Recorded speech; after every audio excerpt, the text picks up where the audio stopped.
आपके खिलाफ कुछ शिकायत की है, क्या है वो शिकायत, किस तरीके का मामला है, किस तरीके का आरोप है?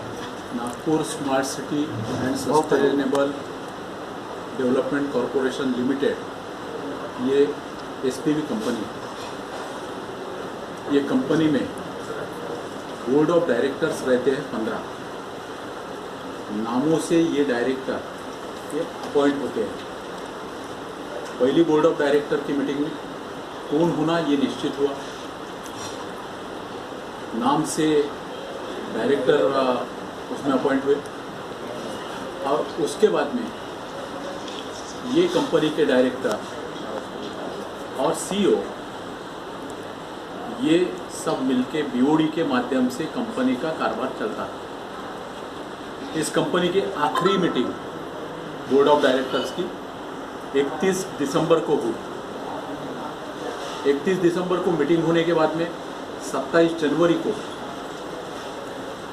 हमारे सम्माननीय आयुक्त तुकाराम मुंडे नागपुर में आए। तब तक सीईओ जो थे वो रामनाथ सोनवणे साहब थे। 11 फरवरी को सीईओ रामनाथ सोनवणे जी का ट्रांसफ़र हुआ और ट्रांसफ़र होने के पश्चात आज तक, आज के तारीख तक यहाँ पर कोई भी बीओडी की मीटिंग हुई नहीं है। अब प्रथा ऐसे है, या कंपनी एक्ट क्या कहता है? कंपनी एक्ट का 12.1 कहता है कि किसी को भी डायरेक्टर करके अगर अपॉइंट करना है तो बोर्ड ऑफ डायरेक्टर्स की मीटिंग होना अत्यंत आवश्यक है। बोर्ड ऑफ डायरेक्टर्स में इंडक्शन होना पड़ेगा कि वो डायरेक्टर है। वो होने के बाद में अगर सीईओ करना है तो नॉमिनेशन एंड रिम्यूनरेशन कमेटी उनकी मुलाकात लेंगे, जिसमें एक इंडिपेंडेंट डायरेक्टर रहेगा और उसके पश्चात सीईओ बनाया जाएगा। अब जहाँ पर मीटिंग ही नहीं हुई, जहाँ पर डायरेक्टर ही नहीं बने, तो 14 तारीख को हमारे मुंडे साहब ने, कैफो महोदय है, अकाउंट ऑफिसर है, इनके साथ में फोर्जरी करते हुए एक ऐसा रिजोल्यूशन लगाया जो रिजोल्यूशन बोलता है कि श्रावण हर्डीकर और आयुक्त और रामनाथ सोनवणे सीईओ इनके नाम से अकाउंट खोले जाए। ये पहली बीओडी का रिजोल्यूशन था। अब उनमें से बहुत होशियारी से श्रावण हर्डीकर का नाम उड़ा दिया, रामनाथ सोनवणे का नाम उड़ा दिया और बताया कि ये रिजोल्यूशन था कि कमिश्नर एंड सीईओ इनके नाम से अकाउंट खोला जाए। और बैंक में इन्होंने अकाउंट खोला मुंडे साहब के नाम से, बैंक में अकाउंट खोला। उसके बाद में पिछले 4 महीने में मुंडे साहब ने ऐसे इतने अनगिनत डिसीजंस लिए, जो डिसीजंस बोर्ड ऑफ डायरेक्टर के मीटिंग में लिए हुए थे। वो कोई भी मीटिंग में लिया हुआ डिसीजन अगर खारिज करना है तो फिर से बोर्ड ऑफ डायरेक्टर के सामने ही आना पड़ता है, उसके सिवा कर नहीं सकते। आप किसी को भी पूछ लीजिए। मैंने आज नागपुर के, पुणे के बड़े कायदे तज्ञ लोगों से बात किया, उन्होंने बताया कि ये हो ही नहीं सकता।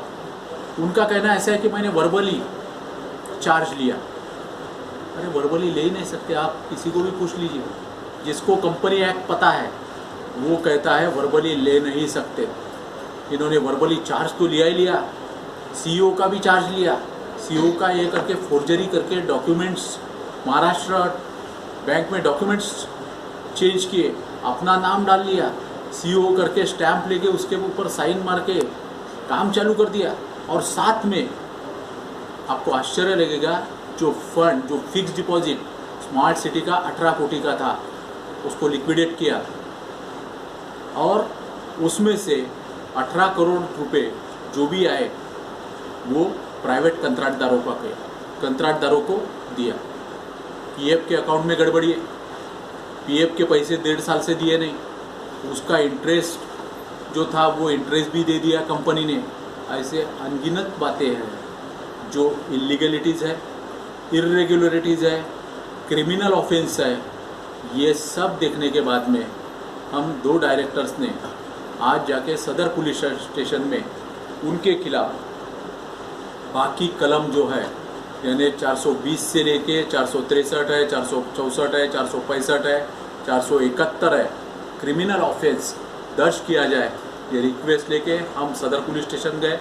वहाँ के सम्माननीय डीसीपी महोदया उपस्थित थे। उन्होंने कहा कि ये पूरा जो आपकी अर्जी जो है पूरी वो हम ईओडब्ल्यू को वर्क करेंगे और उसके माध्यम से इंक्वायरी होगी। जो भी इंक्वायरी में होगा वो सामने आना चाहिए, क्योंकि ये पब्लिक मनी है और पब्लिक मनी जो है वो इस्तेमाल करने का जो प्रकार है वो निश्चित गलत है। जिनको सब कायदे कानून पता है वो जानबूझ के कायदों को, कानून को तोड़ मरोड़ कर अपने हिसाब से जोर ज़बरदस्ती करके ये लेते हैं। कंपनी के सीएस ने रिटर्न में मुझे दिया है कि मुंडे साहब ये डायरेक्टर भी नहीं कंपनी के और मुंडे साहब ये सीईओ भी नहीं, ये उनके ही कंपनी के सीएस ने, कंपनी सेक्रेटरी ने मुझे लिख के दिया है। ये सब देखने के बाद में यानी डायरेक्टर नहीं, सीईओ नहीं है, फिर भी आप बैंक में अकाउंट में अपनी स्वाक्षरी करते हो, उसके नाम से करोड़ों रुपए निकालते हो, तो ये जानबूझ के समझ कर किया हुआ घपला है और वो घपले के लिए उनके ऊपर फोर्जरी और बाकी सब जो भी कलम होंगे उसके अंतर्गत कार्रवाई होना चाहिए। इसके लिए हमने उनके खिलाफ तकरार की। मेरे साहब आपने 14 तारीख जिक्र किया, 14 तारीख कौन से महीने की 14 तारीख है? और इसी से साथ जुड़ा हुआ सवाल है कि उन्होंने किन किन लोगों को कितना कितना पैसा दिया? क्या उन्होंने व्यक्तिगत तौर पे दिया या कि एनएमसी के कार्यों के बदौलत दिया? किस कार्य? 11 फरवरी को जो सीईओ थे उनका रेजिग्नेशन मिला है। उसके बाद में 14 फरवरी को इन्होंने अपनी स्वाक्षरी वहाँ पे की हुई है। उन्होंने किस लिए पैसा दिया, कितना पैसा दिया, इसकी जानकारी के लिए मैंने 4 दिन पहले पत्र दिया था। 12-24 घंटे में दिया जाए, उसकी जानकारी कैफो महोदय से मिली नहीं। उसके बाद में मैंने आज फिर से उनको लेटर दिया, शोकॉज दिया कि आप इस तरीके से व्यवहार कर रहे हैं, आप कंस्पिरेसी में शामिल है, क्योंकि वो दे ही नहीं रहे। बार बार मांगने के बाद में कोई अगर दे नहीं रहा है हिसाब, इसका मतलब कहीं ना कहीं गड़बड़ निश्चित रूप से है। एक ही मुझे पता चला जो बैंक ऑफ महाराष्ट्र के माध्यम से था कि उन्होंने वहाँ की जो एफडी है वो एफडी तोड़ी और ये 2 लोगों को, एक कोई इंफ्रा है और दूसरा शाकुरजी पलान जी, ये 2 लोगों को 18 करोड़ रुपए दिए। किसके एवज में दिया इन्होंने वो पता नहीं, उसकी इंक्वायरी जो भी है पुलिस में कर। मैं आपको एक कहना चाहूँगा, कोई भी एवज में दे, अगर मैं सीईओ हुई ही नहीं तो मैं ये कैसे दे सकता हूँ? अगर मैं डायरेक्टर हुई ही नहीं तो मैं सीईओ कैसे बन सकता हूँ? अगर मैं डायरेक्टर ही नहीं बना, सीईओ ही नहीं बना, तो मैं फिर मेरी स्वाक्षरी कैसे बना सकता हूँ? ये होने के बाद में नागपुर महानगर वो स्मार्ट सिटी के बोर्ड ऑफ डायरेक्टर ने लिए हुए अनगिनत निर्णय उन्होंने बदल डाले। एक तरफ पंतप्रधान जी और मुख्यमंत्री जी कह रहे कोविड में आदमी निकालो मत, ये टर्मिनेट कर रहा है।